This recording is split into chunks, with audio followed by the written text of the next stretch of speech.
Hello दोस्तों, मैं श्रवण कुमार। आप सभी लोगों का एक बार अपना आरएस क्लासेस में स्वागत है। तो जैसा कि हम लोग पढ़ रहे थे द्विघात समीकरण, तो द्विघात समीकरण में हम लोगों ने पिछले वीडियो में जो है वो पहली एक्सरसाइज पढ़ी थी। तो आज हम बढ़ते हैं अगली एक्सरसाइज पर।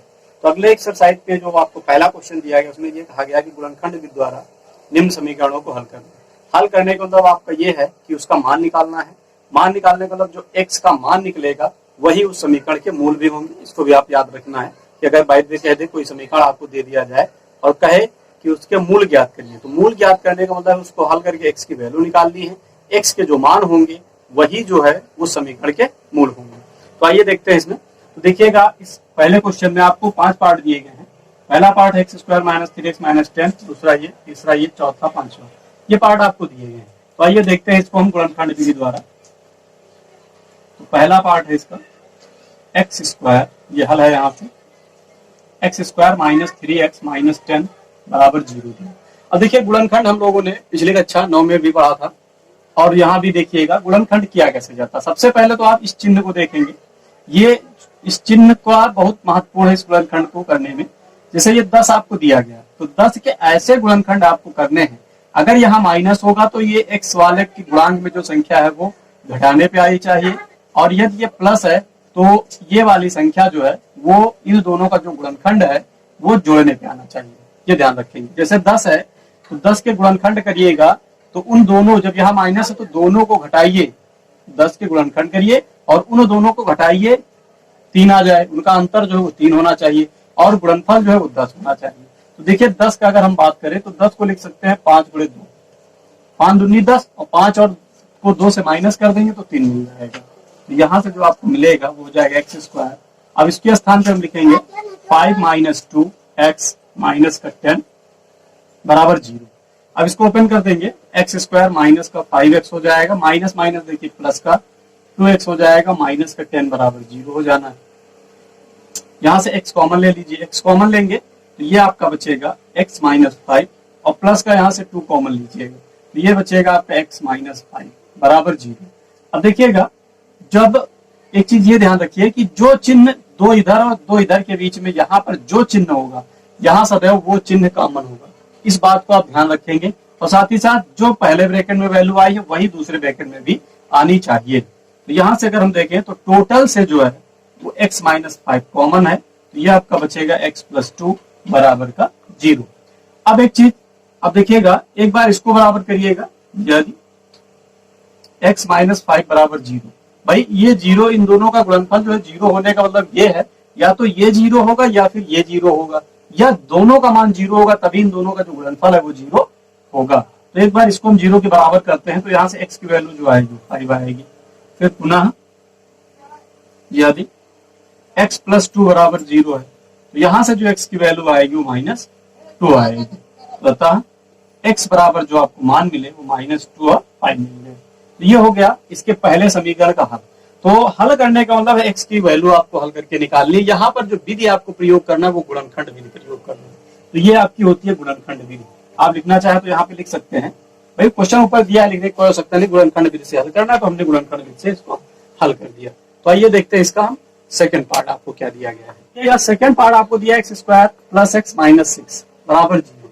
इस क्वेश्चन को आप बड़ी आसानी से हल कर सकते हैं, तो इसको आप लोग बड़ी आसानी से कर लीजिएगा इसी प्रकार हल करके। आइए हम लोग तीसरा क्वेश्चन देखते हैं। इसमें तीसरा जो आपको दिया है √2x² प्लस का 7x और प्लस का 5√2 बराबर 0। और एक चीज ध्यान दीजिएगा गुणनखंड करने में, यदि x² का गुणांक कुछ है तो उसका गुणा जो है वो लास्ट यानी अचर वैल्यू जिसमें x नहीं है उससे गुणा होना है। तो √2 का गुणा करेंगे √5 √2 से, तो आ जाएगा 5 √2 2 यानी 10 आना है। 10 हो गया यहाँ पर। अब 10 के ऐसे गुणनखंड करना है कि भाई गुणा करें तो 10 हो जाए और दोनों देखिए प्लस है तो जोड़ दे तो 7 हो जाए।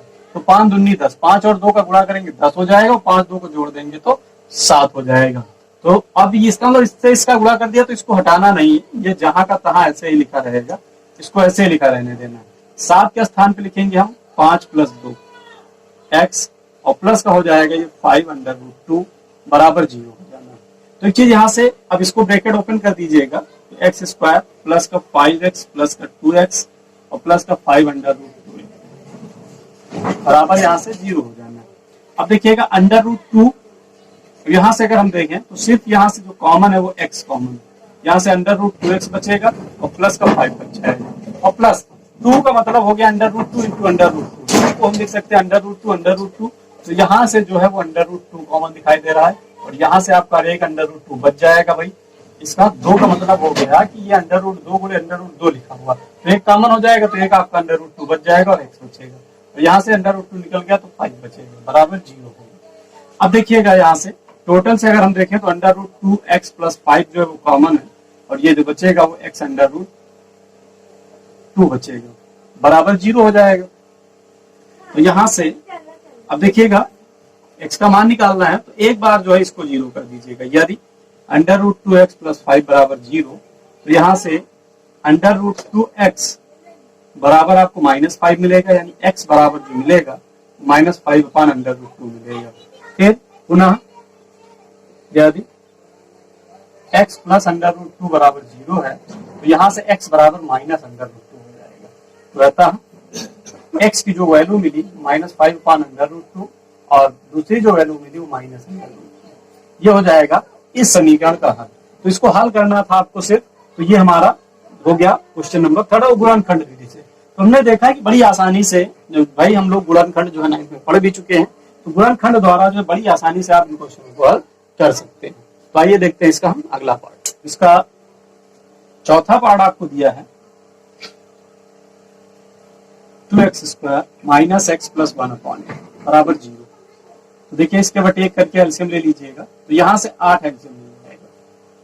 तो 8 एलसीएम होगा तो 8 से इसका गुणा होगा, 8 दूनी 16 x² होगा, 8 से इसका गुणा हो जाएगा 8x होगा, और भाई हर बराबर तो ये बराबर 0 हो जाना, तो हो जाएगा 16x²। इसको उधर भेज दीजिएगा 8x प्लस का 1 बराबर 0 गुणे 8।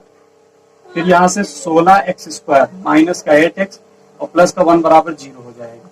अब देखिए 16 का 1 से गुणा करेंगे हमारा 16 आ जाएगा। 16 के ऐसे गुणनखंड करिए कि गुणा करें तो 16 यहाँ पे चिन्ह जो है वो प्लस का है, और उन दोनों को अगर जोड़े तो 8 हो जाएगा। तो देखिए 4 चौक 16, 4 4 को जोड़ दिया जाएगा तो 8 हो जाएगा।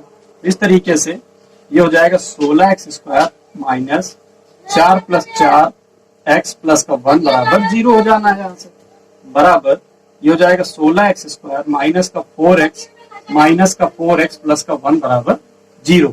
तो यहाँ से देखिएगा इन दोनों से 4 कॉमन हो जाएगा और x कॉमन है दोनों से, तो यहाँ से 4 कॉमन हो जाएगा, 4x कॉमन हो जाएगा, तो 4x माइनस का 1 बचेगा। अब देखिए यहाँ पर मैंने बताया था 2 इधर और 2 इधर के बीच में जो चिन्ह होगा वो कॉमन, तो यहाँ से देखिए और कुछ कॉमन नहीं, तो माइनस का 1 कॉमन हो जाएगा। अब माइनस कॉमन हो गया तो ये प्लस का हो जाएगा और ये माइनस का हो जाएगा। माइनस कॉमन लेने पर जो माइनस था वो प्लस, जो प्लस था वो माइनस हो जाएगा। तो यहाँ से बचेगा आपका 4x माइनस 1 और ये बचेगा आपका 4x माइनस 1 बराबर 0। अब एक चीज इधर देखिएगा, यदि 4x माइनस 1 बराबर 0 तो 4x बराबर 1 मिलेगा, यानी x बराबर आपका 1/4 मिल जाएगा। फिर पुनः हालांकि वही गुणनखंड आपको मिला है यदि, तो पुनः 4x माइनस 1 बराबर 0, तो यहाँ से भी x बराबर जो आएगा आपका वो आपकी वैल्यू मिलेगी 1/4। तो ये हो गया ये मूल। तो अतः x बराबर जो आपको मिले वो 1/4 कामा 1/4। क्वेश्चन में आपसे मूल पूछा है तो वहां पे आप ये भी लिख सकते हैं, यहीं पे अगर आप आंसर छोड़ दें तब भी सही है, या फिर ऐसे भी लिख दीजिएगा अतः मूल बराबर 1/4 कामा 1/4। ये आंसर लिखेंगे तब भी वो सही होगा। तो इस तरीके से हमारा जो इसका क्वेश्चन नंबर आपका 4th पार्ट था वो हो गया। और मूल पूछे या हल करने को कहे, बात देखिए मैंने पहले भी बता दिया था, हालांकि क्वेश्चन में मूल पूछा है तो मूल मतलब x की जो वैल्यू होती है वही आपका मूल होता है। तो आइए देखते हैं इसका अगला पार्ट, पार्ट नंबर 5। तो यहाँ से देखिएगा आपको क्या दिया है, ये दिया है 100x² माइनस 20x प्लस 1 बराबर 0। तो देखिए इसको क्या करना है आपको, इसको लिखेंगे हम 100x² माइनस का 20x और प्लस का 1 बराबर 0। 100 का गुणा 1 से करेंगे तो ये हो जाएगा हमारा 100। अब 100 के ऐसे गुणनखंड करने हैं कि उन दोनों का जो अंतर है, सॉरी यहाँ पे प्लस है तो उन दोनों का योग जो है 20 आना चाहिए। देखिए 10 दहम्मा 100, 10 को जोड़ देंगे 20 हो जाएगा।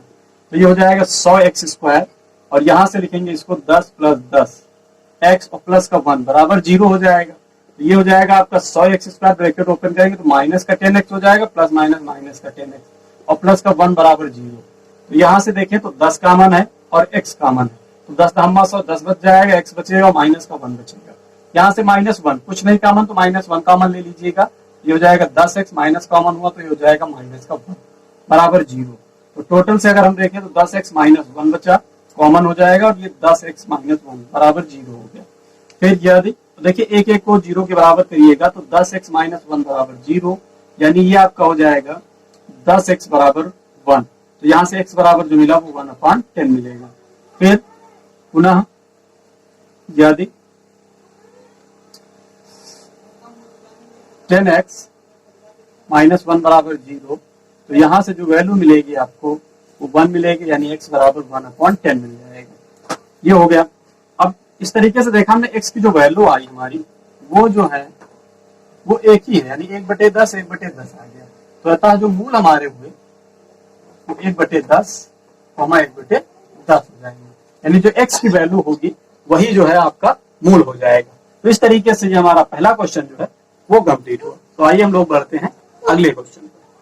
तो यहाँ से इसका जो दूसरा क्वेश्चन आपको दिया गया है उसमें ये कहा गया है कि उदाहरण नंबर 1 जो है उसको हल करना है आपको। तो उदाहरण नंबर 1 जो है उसमें 2 पार्ट आपको दिए हैं, जिसका पहला पार्ट जो है वो आपकी स्क्रीन पर है। इसमें यह कहा गया कि जॉन और जीवंती के पास कुल मिलाकर 45 कंचे हैं। अब दोनों जो है वो 5-5 कंचे खो देते हैं, तो अब उनके पास बचे कंचों का जो गुणनफल है वो 124 है। तो उनके पास प्रारंभ में कितने कंचे थे ये आपको बताना है। तो देखिएगा यहाँ से हम लोग मान लेंगे दूसरे का पहला पार्ट माना जॉन के पास कंचों, देखिएगा कंचों की संख्या ये x हो जाएगी। तो जीवंती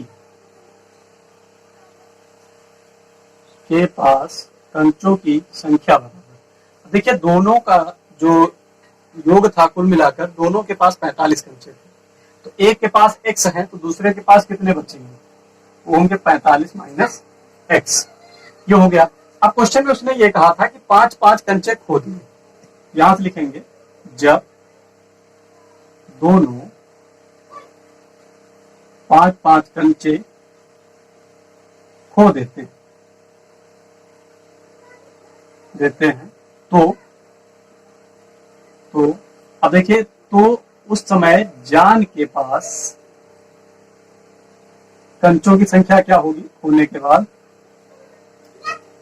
कंचों की संख्या बराबर भाई जब 5 खो दिए तो जितना था उसमें से 5 कम हो जाएगा, और जीवंती के पास कंचों की जो संख्या होगी वो जितने थे उसमें से 5 कम हो जाएंगे। तो इस कंडीशन पर इसके पास जो बचेगा वो 40 माइनस x बचेगा। फिर प्रश्नानुसार अब देखिएगा क्या कहा उसने।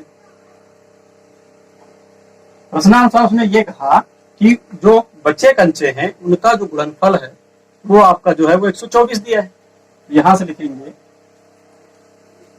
भाई इसके पास बचे x माइनस 5 इसका, और इसके पास जो बचे 40 माइनस x बराबर जो है वो 124 दिया है। तो यहां से गुणा करिएगा, x का 40 से गुणा करेंगे तो ये हो जाएगा 40x, और 5x का x से करेंगे तो माइनस का x स्क्वायर हो जाएगा। फिर 5 का 40 करेंगे तो 4 पंचे 20 माइनस का 200 हो जाएगा।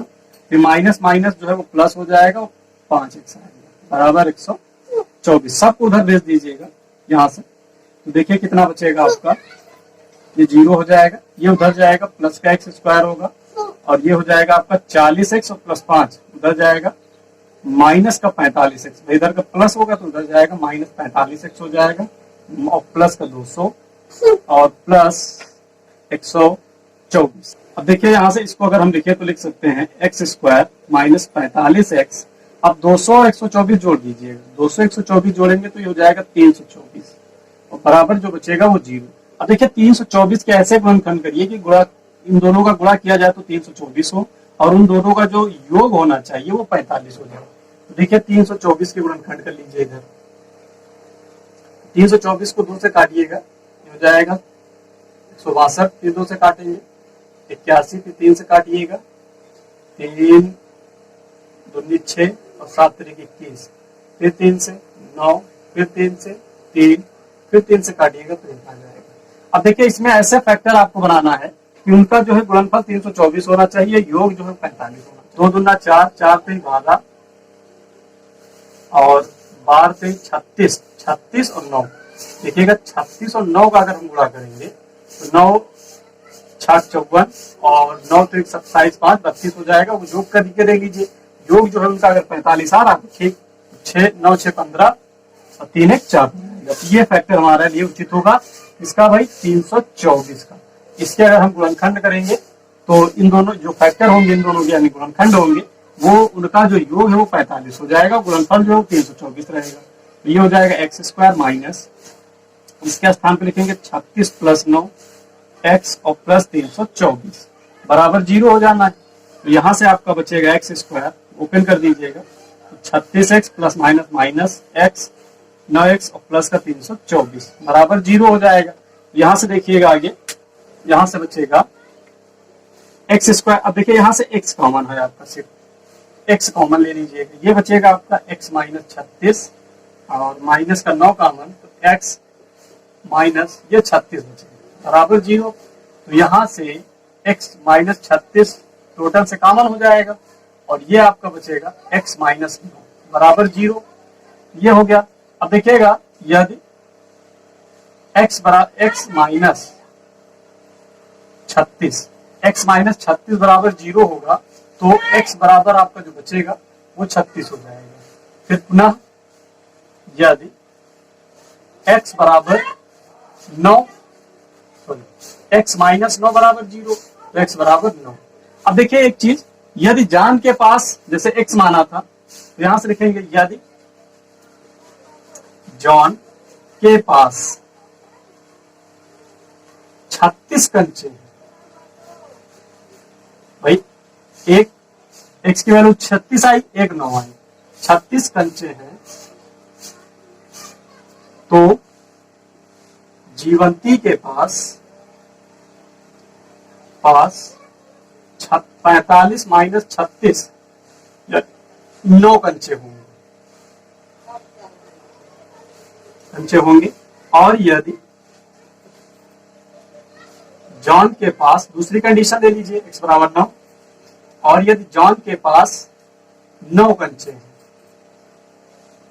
तो जीवंती के पास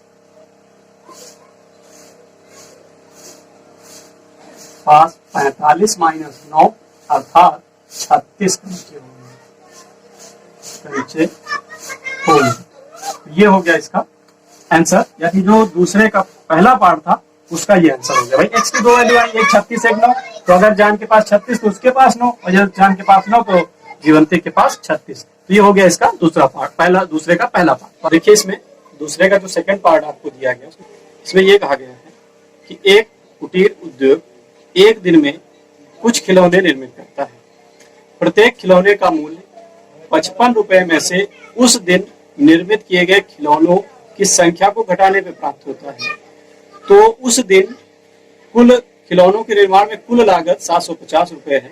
तो उस दिन निर्मित खिलौनों की कुल संख्या आपको ज्ञात करनी है। ये क्वेश्चन आपको दिया गया है और क्वेश्चन जो है आपकी स्क्रीन पर भी है, आप इसको देख सकते हैं। तो यहाँ से देखिएगा क्या करना है।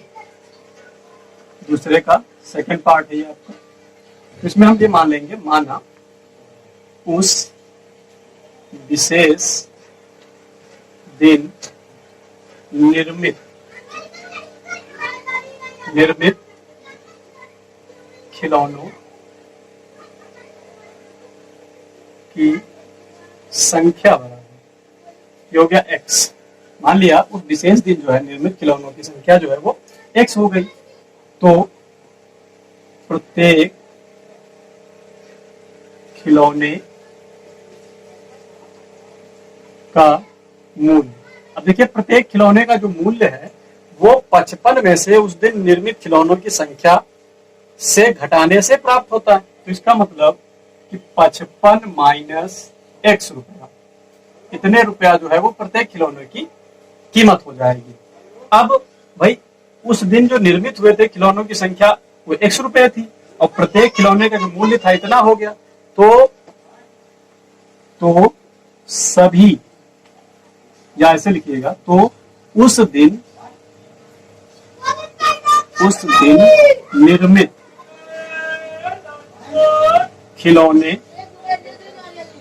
खिलौनों का मूल्य, ये हो जाएगा आपका x 55 माइनस एक्स। ये हो जाना है भाई, एक जो है एक दिन में x खिलौने बनते, उसकी एक की कीमत जो है 55 माइनस एक्स, तो जितने बने उसकी कीमत क्या हो जाएगी, उससे गुणा कर दिया जाए तो x 55 माइनस एक्स हो जाएगा। तो प्रश्नानुसार देखिएगा, तो प्रश्नानुसार जो है यहाँ से आपको ये दिया गया है कि कुल खिलौने की जो लागत थी वो 750 रुपए थी। भाई उसका जो कुल मूल्य हुआ वो 750 दिया था, यानी x 55 माइनस एक्स बराबर 750। गुणा कर दीजिएगा तो ये 55 x हो जाएगा माइनस एक्स स्क्वायर बराबर 750 हो जाएगा। सबको उधर भेज दीजिएगा, इधर 0 बचेगा, उधर जाएगा ये एक्स स्क्वायर माइनस का 55x हो जाएगा और प्लस का 750 हो जाना है। तो इसको लिखेंगे तो एक्स स्क्वायर माइनस का 55x और प्लस का 750 बराबर 0 बचेगा। अब देखिए 750 के ऐसे गुणनखंड करने हैं कि जोड़ने पर जो है वो 55 आ जाएगा। तो देखिएगा यहाँ से 750 के गुणनखंड कर लेंगे हम। देखिए 5 से काटिएगा, 15 पचे 75, 150 आएगा, 5 से 15 30 आएगा, 5 छक्का 30, 3 दूनी 6, अब 2 से काटेंगे।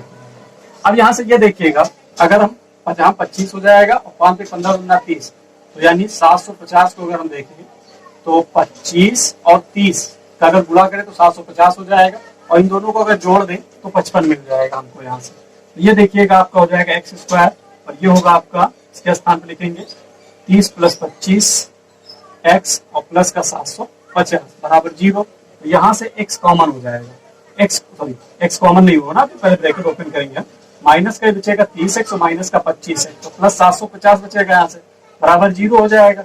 x यहाँ से कॉमन लीजिएगा तो ये बचेगा आपका x माइनस 30 बचेगा, अब माइनस 25 यहाँ से जब कॉमन ले लेंगे तो x माइनस का ये भी 30 बचेगा, क्योंकि 25 गुणनखंड निकल गया, 30 बचा बराबर 0 हो जाएगा। तो यहाँ से देखिए टोटल से जो है वो x माइनस 30 कॉमन है, तो ये जो आपका बचेगा वो x माइनस 25 बराबर 0 हो जाएगा।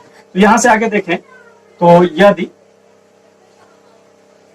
x माइनस 30 बराबर 0, तो यहाँ से जो वैल्यू मिलेगी वो x बराबर 30 हो जाएगी। और देखिएगा यहां से पुनः यदि x माइनस 25 बराबर 0, x बराबर जो मिलेगा वो 25 मिलेगा। तो इस तरीके से x के दो मान आ गए, एक 30 आया और एक 25 आ गया। तो उस विशेष दिन निर्मित खिलौनों की जो संख्या थी वो आपने x मान रखी थी, तो यहां से लिखेंगे अतः उस दिन निर्मित खिलौनों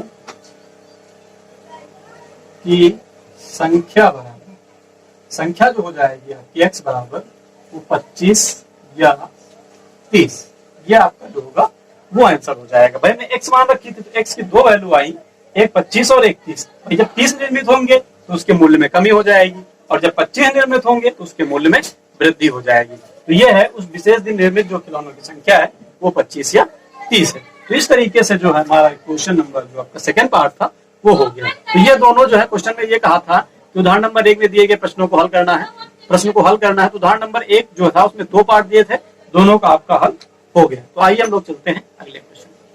अगला क्वेश्चन जो आपकी स्क्रीन पर है उसमें यह कहा गया कि ऐसी दो संख्याएं ज्ञात कीजिए जिनका योगफल 27 और गुणनफल 182 हो। तो यहाँ से देखिएगा क्या करेंगे हम, यहाँ से मान लीजिएगा, माना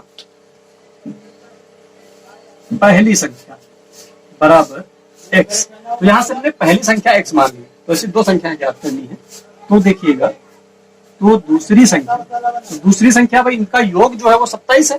तो अगर जैसे 27 मान लिया दो संख्याएं हैं जिसका एक x हो गई और दूसरी पता नहीं है, मान लिया a है, तो 27 इनका योग 27, तो a कितना है, a बराबर हो जाएगा 27 माइनस x, यानी दूसरी जो संख्या बनेगी वो 27 माइनस x हो जाएगी। तो दूसरी संख्या हो गई 27 माइनस x। अब प्रश्नानुसार इनका जो गुणनफल दिया गया है वो आपका 182 दिया है। तो यहां से देखिएगा x 27 माइनस x बराबर आपका 182 हो जाएगा। तो गुणा करिएगा, ये हो जाएगा 27x माइनस एक्स स्क्वायर बराबर 182। 182 को इधर ले आइएगा तो 27x माइनस, या इसको सही लिख लीजिएगा, माइनस एक्स स्क्वायर प्लस का 27x माइनस 182 बराबर 0। माइनस कॉमन ले लीजिएगा यहाँ से, तो ये बचेगा x स्क्वायर प्लस का 27x सॉरी माइनस का 27x हो जाएगा और प्लस का 182 बराबर 0 हो जाना है। तो यहाँ से देखिएगा ये बचेगा आपका एक्स स्क्वायर, 0 माइनस को उधर भेज देंगे तो 27x और प्लस 182 बराबर 0। अब देखिए 182 को आपको क्या करना है, इनके गुणनखंड करने हैं। ऐसे गुणनखंड करिए कि इनका जो योग है वो 27 होना चाहिए। देखिएगा यहाँ से अगर हम 182 के गुणनखंड करें, इसको 2 से काटिए, 9 दूनी 18। अब देखिए 3 से कटेगा नहीं, 4 से नहीं, 5 से नहीं, 6 से नहीं, 7 से देखिएगा तो 13 7 91 और 13 एकम 13। तो देखिए 182 जो है उसके गुणनखंड आया 7 2 और 13। तो देखिए 7 दूनी 14, 14 और 13 यानी 14 और 13 का अगर हम गुणा करें तो 182 मिल जाएगा और योग कर दे दोनों का तो 27 मिल जाएगा। तो इसके लिए जो उचित फैक्टर है वो यही रहेगा आपका 14 प्लस 13x और प्लस 182 बराबर 0 हो जाएगा। तो यहाँ से जो आपको मिलेगा एक्स स्क्वायर माइनस का 14x और माइनस हो जाएगा ये भाई ब्रैकेट ओपन होगा प्लस माइनस माइनस x और प्लस का 182 बराबर 0 बचेगा। तो यहाँ से x कॉमन ले लीजिएगा, x कॉमन होगा तो x माइनस 14, अब माइनस का यहाँ से जो कॉमन होगा वो 13 तो ये x माइनस 14 बचेगा बराबर 0 हो जाएगा। टोटल से अगर हम देखें तो x माइनस 14 कॉमन है और बचेगा x माइनस 13 बराबर 0। तो यहाँ से देखिएगा यदि x माइनस 14 बराबर 0, x बराबर 14 हो जाएगा और पुनः यदि x बराबर x माइनस 13 बराबर 0 होगा, x की वैल्यू 13 हो जाएगी। देखिए यहाँ पर भी x के 2 मान आए, तो यहाँ से लिखेंगे यदि पहली संख्या x बराबर 14 तो दूसरी संख्या 27 माइनस x यानी 27 माइनस 14 बराबर 13 है। और दूसरी कंडीशन यदि पहली संख्या x बराबर 13 तो दूसरी संख्या 27 माइनस x अर्थात 27 माइनस 13 बराबर 14। तो ये आपका जो है वो आंसर हो जाएगा इसके दूसरे का।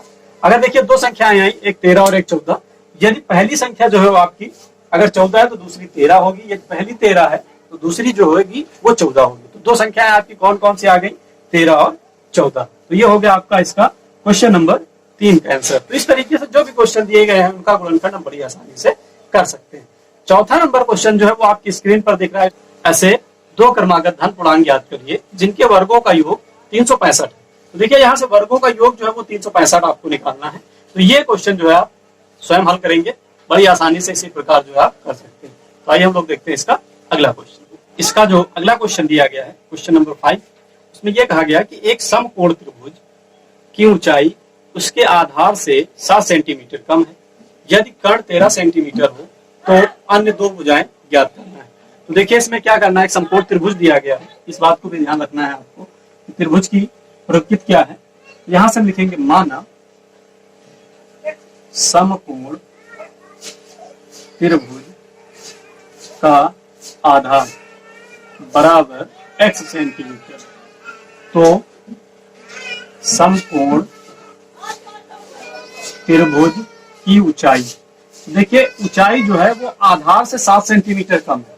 तो जो आधार x है से 7 सेंटीमीटर ये कम है। तो ये होगी समकोण त्रिभुज की ऊंचाई। तो यहां से ये देखिएगा कि जो आपका त्रिभुज है वो समकोण दिया गया। तो भाई आपका आधार पता, ऊंचाई पता हो गया, कर्ण आपको 13 सेंटीमीटर दिया ही है। तो यहां से प्रश्नानुसार पाइथागोरस प्रमेय से, पाइथागोरस प्रमेय से, तो ये जो प्रमेय होती है वो होती है कर्ण का स्क्वायर बराबर लंब का स्क्वायर प्लस आधार का स्क्वायर। ये कंडीशन होती है यहाँ पर पाइथागोरस प्रमेय की। देखिए कर्ण जो है वो आपको 13 दिया गया है, लंब जो है वो आपका हो जाएगा x माइनस 7 और प्लस आधार जो है वो आपका हो जाएगा x। तो ये हो जाएगा 13 का वर्ग करेंगे, 13 13 169 होता है और इसका वर्ग करेंगे तो ये हो जाएगा x स्क्वायर प्लस 7 का स्क्वायर माइनस 7 का x स्क्वायर प्लस 7 का स्क्वायर और माइनस का 2ab, तो 2x और 7 ये हो जाएगा और प्लस का x स्क्वायर।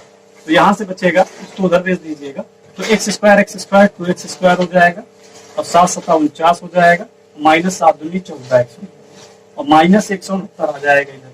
तो देखिए यहाँ से ये मिलेगा आपको 2x स्क्वायर और माइनस का 14x, और 169 से 50 माइनस कर दीजिएगा, तो देखिए 9 से 9 जाएगा, वो जो आपका बचेगा यहाँ से 9 से 9, देखिए माइनस का बचेगा 9 से 9 जीरो हो जाएगा, और 6 से 4 जाएगा, वो बचेगा आपका 2, और यहाँ से 120 बराबर 0 हो जाएगा। यहाँ से देखिए अगर हम देखें तो 2 हमारा कॉमन है, 2 कॉमन ले लीजिएगा, एक्स स्क्वायर माइनस का 7x और माइनस का ये 60 बचेगा बराबर 0, तो ये जो आपको बचेगा 2 उधर चला जाएगा, 0 हो जाएगा, तो x माइनस 7x माइनस का 60 बराबर 0। हकीकत तो ये होती है भाई 2 उधर जाता है बटे में 0, आप 0 भी कर सकते हैं, या आप ऐसा भी सोचे कि 2 जो है वो 0 के बराबर नहीं हो सकता है, इसलिए जो 0 बराबर हो सकता है संभावित मान वो ये हो सकता है, तो ये कंडीशन होती है। अब इसके जो है गुणनखंड करने हैं आपको, तो देखिए यहाँ से 60 के ऐसे गुणनखंड करिए कि घटाने पर 7 बच जाए, तो इसको लिखेंगे भाई, देखें तो 12 5 से 7, 12 और 5 का गुणा करेंगे 60 हो जाएगा, 12 से 5 माइनस कर दें तो 7 बच जाएगा, तो ये हो जाएगा x square minus 12 minus 5x और माइनस का ये 60 बराबर 0। तो यहाँ से देखिए क्या बचेगा आपका, ये हो जाएगा यहाँ से एक्स स्क्वायर माइनस 12x, और यहाँ से माइनस माइनस प्लस हो जाएगा आपका, प्लस का 5x हो जाएगा, और माइनस का 60 बराबर 0। तो ये होगा, यहाँ से x कॉमन ले लीजिएगा, तो x माइनस 12 और प्लस का 5 कॉमन लेंगे तो x माइनस 12 बराबर 0 बचेगा। तो यहाँ से टोटल से अगर हम देखें तो x माइनस 12 जो है वो कॉमन होगा, तो ये जो आपका बचेगा वो x प्लस का 5 बचेगा बराबर 0 हो जाएगा। तो ये कंडीशन हो गई आपकी। तो यहां से लिखेंगे यदि, देखिए यदि x माइनस 12 बराबर 0, तो x बराबर जो है वो 12 आ जाएगा। फिर पुनः यदि x प्लस 5 बराबर 0, तो x बराबर माइनस 5। देखिए ये तो असंभव है। क्यों असंभव है? क्योंकि भाई x की वैल्यू जो आई वो माइनस 5 आई, हमने जो माना था वो आधार माना था, आधार x माना था। तो किसी भी आकृति की जो भुजा होगी वो ऋणात्मक नहीं हो सकती है, इसलिए x बराबर माइनस जो 5 आया ये वैल्यू जो है वो असंभव है आपकी। तो यहां से लिखेंगे अतः त्रिभुज, समकोण त्रिभुज है, यहां से अतः समकोण त्रिभुज का आधार, आधार जो है आपका वो x बराबर 12 सेंटीमीटर हो गया, तथा समकोण त्रिभुज की ऊंचाई, ऊंचाई जो है आपकी x माइनस 7 यानी 12 माइनस 7 यानी ये बचेगा 5 सेंटीमीटर। तो ये हो जाएगा उसका आंसर। तो इसके भाई दोनों भुजाएं पूछी थी, कण आपको दिया ही था, तो आधार पूछा था, आधार 12 सेंटीमीटर हो गया, और त्रिभुज की ऊंचाई पूछी थी वो आपकी जो हो गई वो 5 सेंटीमीटर हो गई। तो ये हो गया हमारा क्वेश्चन नंबर 5। तो इस तरीके से जो भी क्वेश्चन आपको दिया गया था, देखिए सबसे पहले उसको हम लोगों ने द्विघात समीकरण के रूप में चेंज किया, द्विघात समीकरण के रूप में चेंज करने के बाद उसके गुणनखंड किए, गुणनखंड करने के बाद जो संभव वैल्यू थी वो ले लिया गया। भाई यह संभव था इसलिए इसको छोड़ दिया गया, क्योंकि कोई भी भुजा जो है किसी भी आकृति की वो ऋणात्मक नहीं हो सकती है, इसलिए जो है ये वैल्यू को नहीं लेना है, आपको इस वैल्यू को छोड़ देना है। तो जो आपकी प्लस वैल्यू आई उसी को ले लीजिए, तो आधार 12 और ऊंचाई जो है वो आपकी 5 हो जाएगी। ये हो गया आपका क्वेश्चन नंबर 5। तो आइए हम लोग देखते हैं अगला क्वेश्चन, क्वेश्चन नंबर 6। इसका अगला क्वेश्चन जो है वो आपकी स्क्रीन में है। इसमें यह पूछा गया है कि उस दिन निर्मित बर्तनों की संख्या और प्रत्येक नग की लागत ज्ञात करना है। तो देखिएगा यहाँ से ये मान लेंगे, माना उस विशेष दिन निर्मित बर्तनों की संख्या ये बराबर x हो जाएगी। तो यहाँ से उस दिन विशेष दिन निर्मित जो बर्तनों की संख्या है वो x है, और प्रत्येक नग की लागत, प्रत्येक नग की लागत जो है आपकी वो उस दिन निर्मित बर्तनों की संख्या के 2 गुने से 3 है। कितने रुपया जो है वो लागत है। अब उस दिन की जो लागत है वो आपको दी गई है 90 रुपया। यहां से देखिएगा, उस दिन